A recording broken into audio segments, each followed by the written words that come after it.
नमस्कार, मैं हूं संजय शर्मा। आप देख रहे हैं 4 PM गुजरात। गुजरात लॉबी भी इस समय बम बम होगी महाराष्ट्र चुनाव के नतीजे के बाद। लेकिन बड़ा सवाल यह है कि क्या ये नतीजे कायम रहेंगे? क्या नितिन गडकरी, शिवराज सिंह चौहान, योगी आदित्यनाथ अब कुछ कर पाएंगे या नहीं कर पाएंगे? राजनीति में गलियारों में बैठ के मुरली मनोहर जोशी और लाल कृष्ण आडवाणी क्या सोचते होंगे? और क्यों मोदी इतने ताकतवर होने पे भी ट्रंप के आगे डर रहे हैं, एक बड़ा प्रोजेक्ट से पीछे हट गए हैं? तमाम बातों के लिए अभय दुबे जी से मैंने बातचीत की है। चलता हूं अभय दुबे जी के पास। आपसे रिक्वेस्ट है, चैनल को सब्सक्राइब करिए, ज्वाइन करिए। सुनते हैं अभय जी की बात। 4 PM न्यूज नेटवर्क में बहुत बहुत स्वागत है अभय दुबे जी आपका। आज भारतीय जनता पार्टी के कोषाध्यक्ष बड़े खुश हो रहे होंगे कि कोष में बड़ा सारा माल आने वाला है। देश की सबसे बड़ी जो नगर पालिका, नगर निगम, नगर पालिका बीएमसी जो है, सबसे अमीर 7-8 राज्यों का जितना होगा माल उतना, जीडीपी उतना वहां रहता है पैसा। मतलब मुंबई चलाती है पूरी। और एक ढाई दशक के बाद भारतीय जनता पार्टी का कब्जा।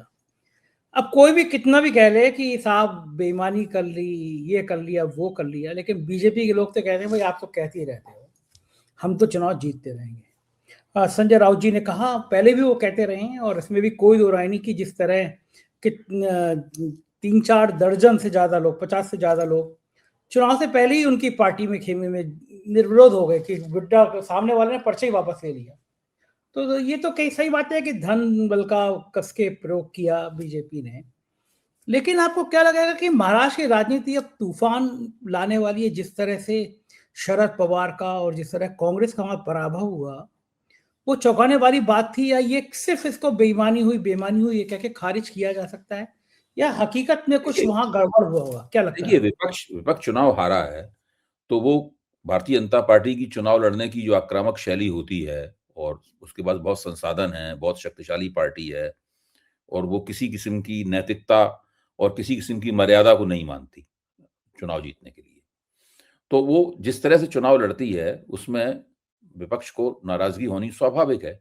तो विपक्ष उसके खिलाफ बोलता है और चुनाव आयोग से भाजपा की साठगांठ है, जो कि अपने आप में एक खुला तथ्य है। ये भी एक बात सही है। ये भी विपक्ष को या हमारे आपके जैसे लोगों को वो ईंधन प्रदान करता है, जिससे हम लोग हम लोग भाजपा की आलोचना करते हैं।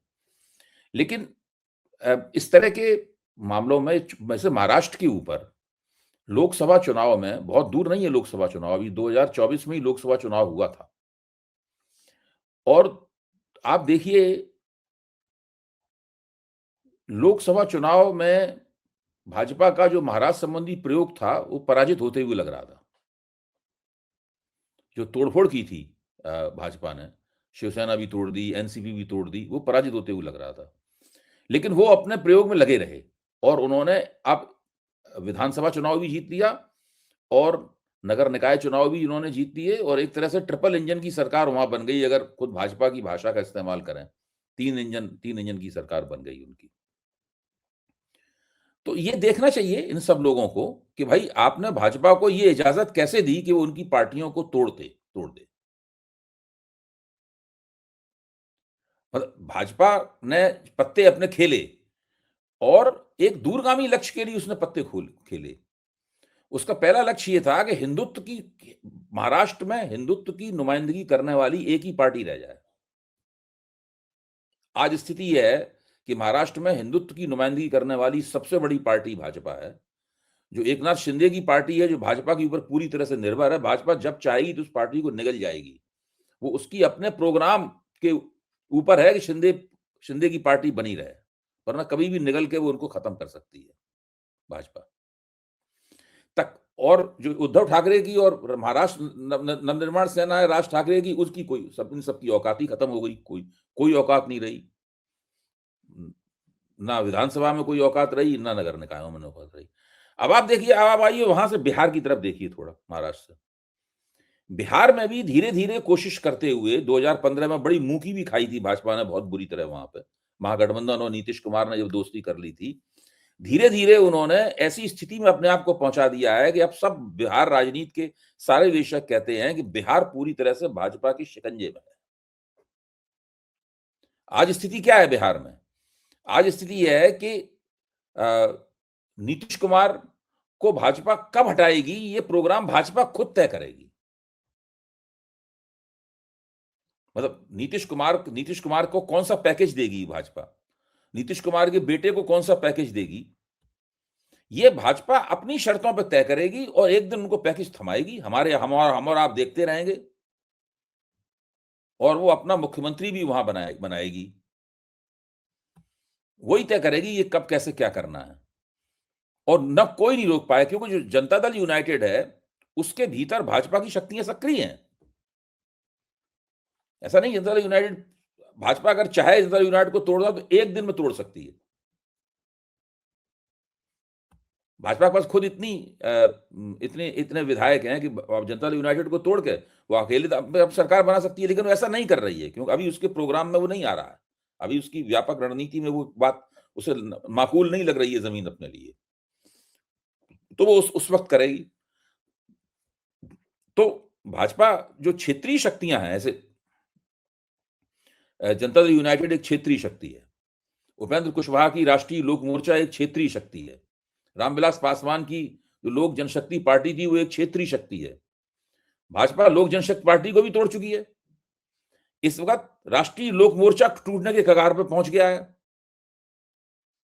भाई उपेंद्र कुशवाहा ने अपने लड़के को बनवा दिया मंत्री जो कि एमएलए भी नहीं था। अब उसका परिणाम भाजपा ने उस वक्त उनकी बात मान ली, लेकिन आप सोचिए उसका नतीजा क्या नतीजा निकला कि राष्ट्रीय लोक मोर्चा के जो विधायक थे वो भाजपा में जाने के लिए तैयार बैठे हुए हैं। अब महागठबंधन की हालत यह है कि महागठबंधन पूरी तरीके से बिखरा हुआ है। कांग्रेस के जो 6 विधायक हैं वो जनता दल यूनाइटेड में जाने के लिए तैयार बैठे हुए हैं। कल इंडियन एक्सप्रेस में पूरी विस्तार से ये खबर प्रकाशित हुई है, एक एक चीज। यानी कांग्रेस बिल्कुल तैयार बैठे हुए हैं, उनको नीतीश कुमार को हां करने की देर है और कांग्रेस विधायक दल का वजूद समाप्त हो जाएगा बिहार में। और राष्ट्रीय लोक मोर्चा अपनी गलती करके उपेंद्र कुशवाहा वहां उस स्थिति में पहुंच गए हैं। और जो लोक जनशक्ति पार्टी है उसको ब्रेक करके पहले भाजपा ने पशुपत पारस को उठाया और इसको चिराग पासवान को गिराया। अब पशुपत पारस को बिल्कुल गायब कर दिया सीन से और चिराग पासवान को चमका दिया। ये सारे के सारे लोग बीजेपी के हाथ के प्यादे हैं। भाजपा चाहती है तब प्यादा फर्जी बनता है, वरना प्यादा फर्जी नहीं बनता। तो ये जो रणनीतिक कुशलता है भारतीय जनता पार्टी की, इस पे भी हम लोगों को गौर करना होगा। भाई एक राष्ट्रीय पार्टी है, ताकतवर है, शक्तिशाली है, मर्यादाओं को नहीं मानती, नैतिकताओं को नहीं मानती, ये सब आलोचनाएं सही है, मैं मानता हूं इस बात को। झूठ बोलती है, मैं ये भी मानता हूं। मैं ये भी मानता हूं कि वो झूठा नैरेटिव चलाती है, गुलाबी तस्वीर दिखा रही है लोगों को। मैं ये भी मानता हूं संस्थाओं पर कब्जा कर लिया। राहुल गांधी ने जितनी आलोचनाएं भाजपा की है, मैं उन सबसे सहमत हूं। लेकिन ये लोग क्यों नहीं देखते कि जो दूसरी राजनीतिक दल हैं वो भाजपा के मोहरे क्यों बन जाते हैं? किसने रोका है उन्हें अड़ के खड़े होने के लिए? भाई ये पार्टियां तो बिरादरी की पार्टियां हैं। आप सोचिए, कुशवाहों की पार्टी है, कोई कुर्मियों की पार्टी है, कोई मल्लाहों की पार्टी है, कोई राजभरों की पार्टी है, ये सब तो बिरादरियों की पार्टियां हैं। ये तो अपनी बिरादरी के नेता के साथ रहती हैं पार्टियां। ठीक बात है। लेती है अपने अपने अपने अपने अपने आगोश में ले लेती है उनको, और फिर धीरे धीरे करके उनको चूस चूस के खोखला कर देती है। और ये सब जानते हैं कि हमें चूसा जा रहा है। एक और खास बात है, इसमें कोई इतना मूर्ख नहीं है कि न जानता होगा उसको चूसा जा रहा है। ये सब जानते हैं उनको खोखला किया जा रहा है, लेकिन फिर भी वो भाजपा के साथ जुड़े रहते हैं सत्ता के टुकड़ों की लालच में। और भारतीय जनता पार्टी निरंतर इन लोगों का रक्त पीकर अपने आप को मजबूत बनाती जाती है। इनकी मज्जा जो है ना वो भाजपा में चली जाती है, भाजपा की हड्डियां मजबूत हो जाती हैं, इन लोगों की हड्डियां जो हैं वो भुरभुरी हो जाती हैं। ये स्थिति है। पूरा महाराष्ट्र में ये होता हुआ दिखता है और बिहार में ये होता हुआ दिखता है। ये दोनों बहुत बड़ी मिसालें हैं जिनको सबको देखना चाहिए और समझना चाहिए। ठीक बात है। और मैं एक दूसरी चीज कहूंगा, थोड़ी व्यक्तिगत है, मुझे पता नहीं कहना चाहिए नहीं कहना चाहिए, लेकिन एक चीज को मैंने बड़ा गौर किया। मेरी माताजी का निधन हुआ तो विपक्ष के बहुत सारे नेताओं ने मुझे सांत्वना दी, परिवार के हौसला बढ़ाने की दी। राहुल गांधी जी ने तो बड़ा मार्मिक सा पत्र लिखा मुझे और मेरे घर पे भी भेजा, मेल भी किया। चलो मैंने मान लिया कि विपक्ष की मैं बातें कहता हूँ, पत्रकार को विपक्ष की आवाज़ बनना भी चाहिए, तो विपक्ष के लोगों ने कहा। लेकिन अभय जी मैं हैरान हूँ, सबसे ज़्यादा सांत्वना वाले फ़ोन भारतीय जनता पार्टी से आए। वो छोटे-मोटे लोग नहीं थे, राष्ट्रीय स्तर के नेता, केंद्र के मंत्री, एक राज्य का मुख्यमंत्री, जिनको मैं जानता ही नहीं था, कभी मेरी उनसे बात नहीं हुई। उत्तर प्रदेश के कई मिनिस्टर। मैं हैरान था कि बीजेपी के इतने नेताओं ने, विधायकों ने, इतने नेताओं ने मुझे कल फ़ोन करके दुःख की घड़ी में साथ होने की बात की। तो मैं ये सोच रहा था कि जैसे पिछले दिनों मुझे संघ में नागपुर में आने का एक न्योता दिया गया, मैंने मना किया कि मैं नहीं जाऊँगा। लेकिन मैंने अभय जी मैं बहुत सोचता रहा कल रात को बैठ के, कितना बारीक सा नेटवर्क तैयार की थी बीजेपी और आरएसएस कि एक आदमी है जिसका चैनल 2 साल से देश में नंबर 1 आ रहा है। तो अब उसको बात करने का एक माध्यम मिला। चलो दुःख की घड़ी में हर इंसान हर एक से सांत्वना देता है, बात करता है, लेकिन जिनसे मुलाकात भी नहीं, जान-पहचान भी नहीं, ऐसे मिनिस्टर, ऐसे मुख्यमंत्री और कह रहे हैं कि दुःख घड़ी में हम आपके साथ खड़े हैं। संघ के कुछ बड़े लोग कह रहे हैं। ये क्या नेटवर्क होता है कि ऐसे कोई भी आदमी को लगेगा कि यार देखो कैसे लोग हैं, मेरे सिम्पैथी में इतना है।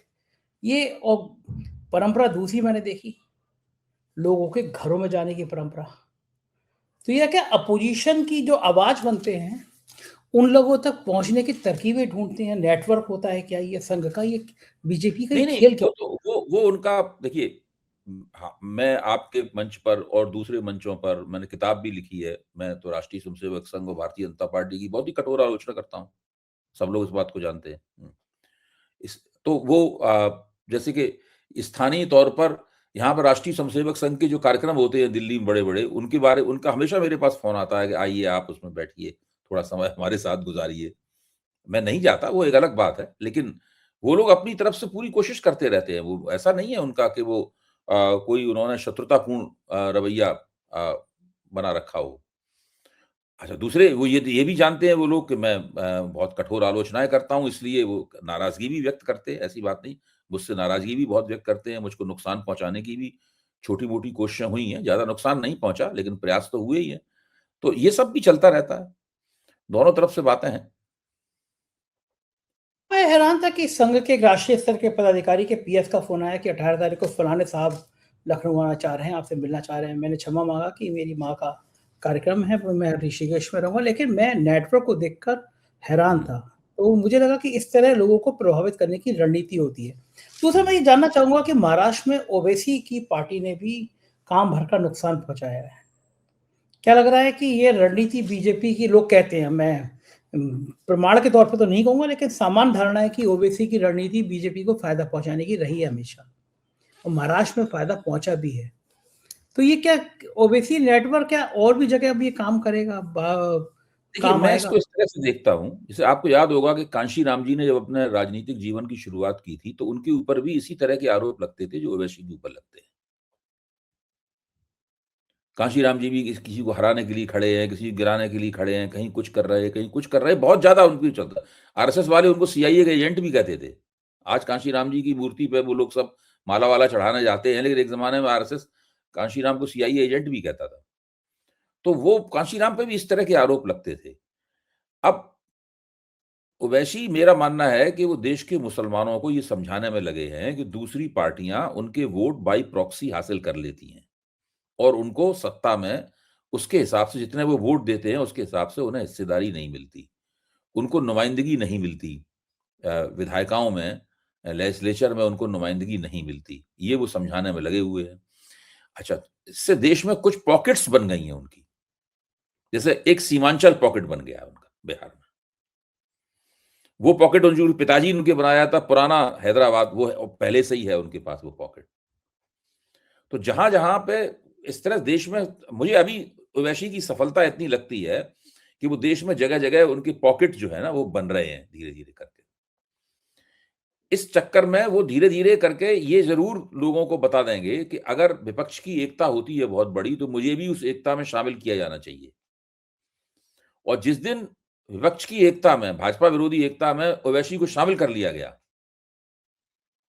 उस दिन वो राष्ट्रीय नेता बन जाएँगे व्यावहारिक रूप से। अभी तो उनके अंदर राष्ट्रीय नेता बनने की संभावनाएँ हैं। हुँ।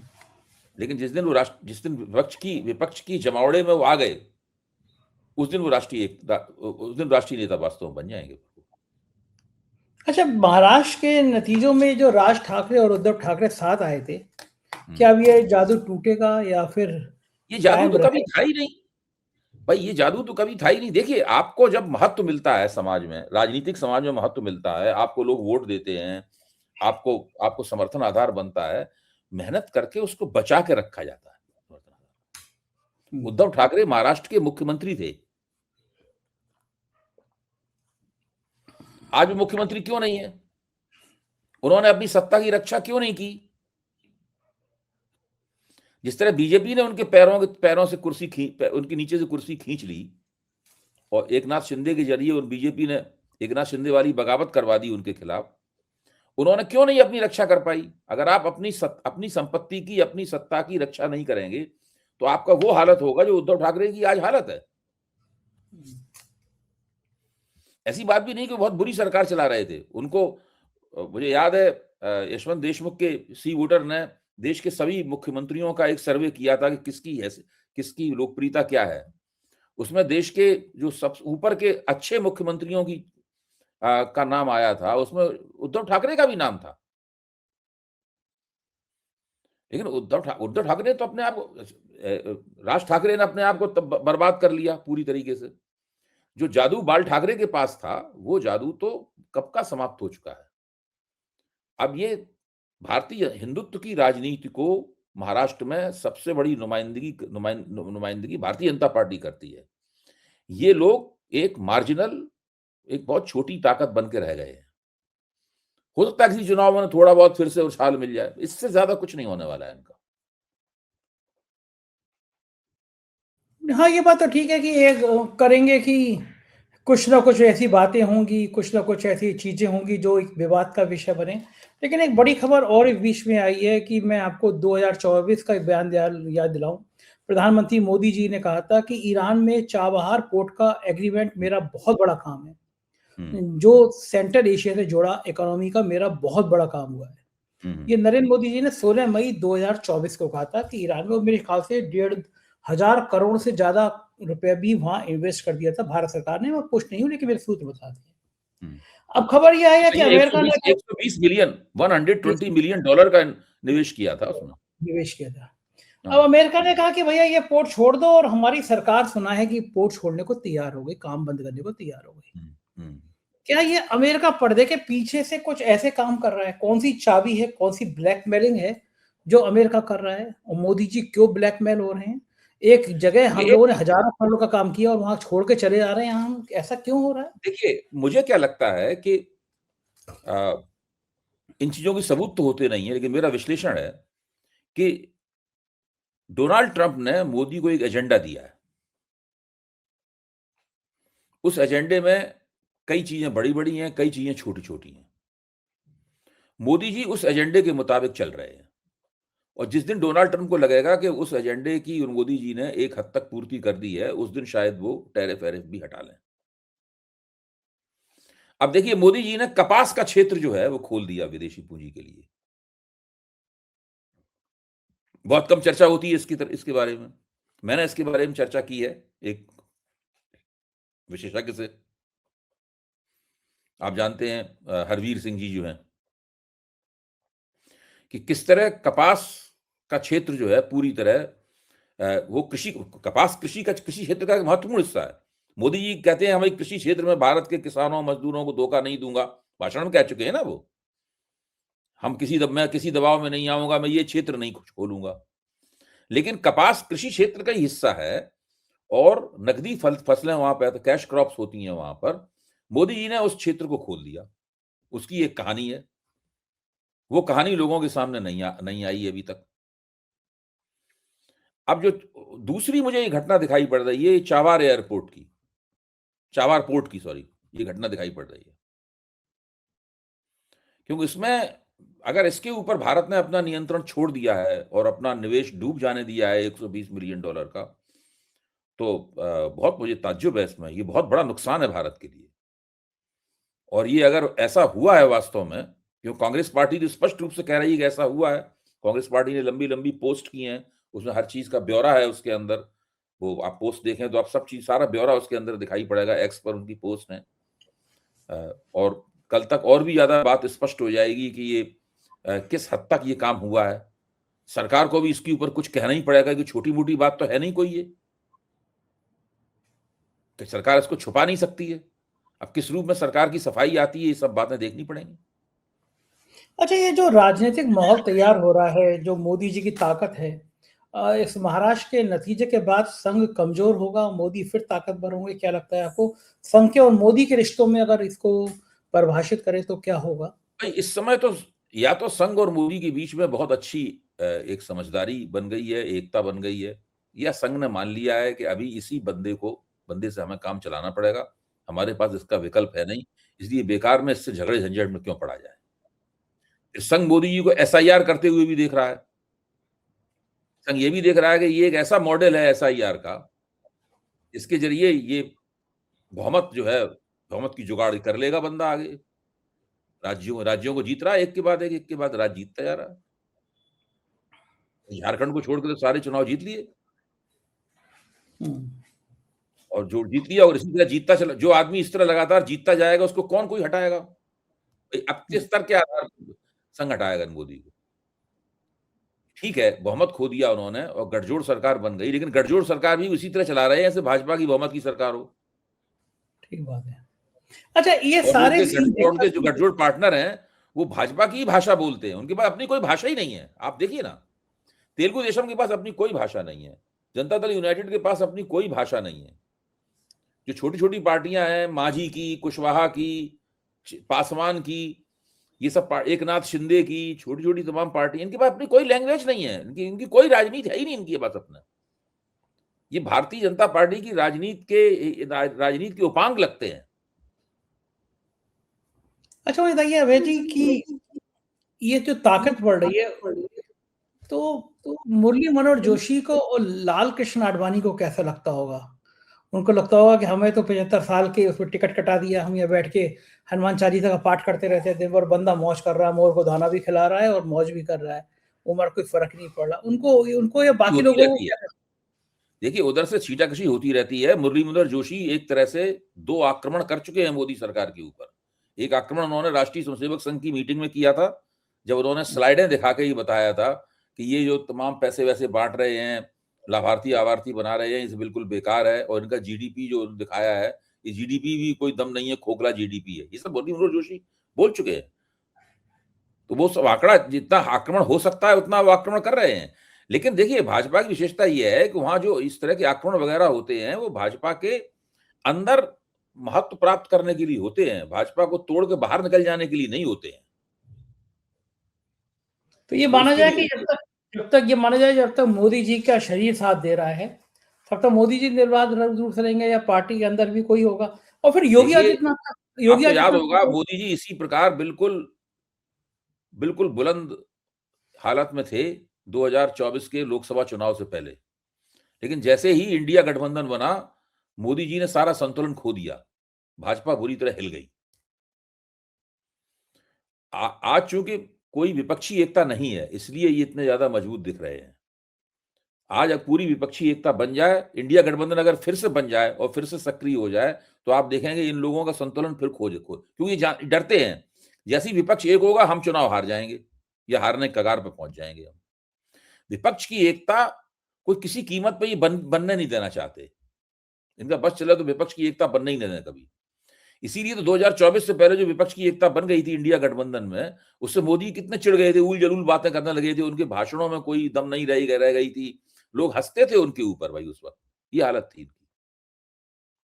जो आदमी राम मंदिर की प्राण प्रतिष्ठा करते समय कितना मजबूत लग रहा था, जो जब छत्तीसगढ़ का, राजस्थान का और मध्य प्रदेश का चुनाव जीतते वक्त कितना मजबूत लग रहा था, वो आदमी इंडिया गठबंधन बन जाने से कैसी उल जलूल बातें करने लगा था कि ये हो जाएगा वो हो जाएगा। हम लोग भी उनका बड़ा मजाक उड़ाया करते थे, और राष्ट्रीय स्वयंसेवक संघ ने भी उनका मजाक उड़ाया, उनकी अपनी जमात में उनका मजाक उड़ रहा था। ये स्थिति थी, क्योंकि इनको बहुत बड़ा डर है कि विपक्ष एकजुट हो गया तो ये सत्ता से बाहर हो जाएंगे। इनके वोट तो कुल मिला के सारा प्रपंच रचा है, वोट तो उनके 35 से 37% हैं, उससे ज्यादा नहीं हो पा रहे, सब कुछ करने के बावजूद।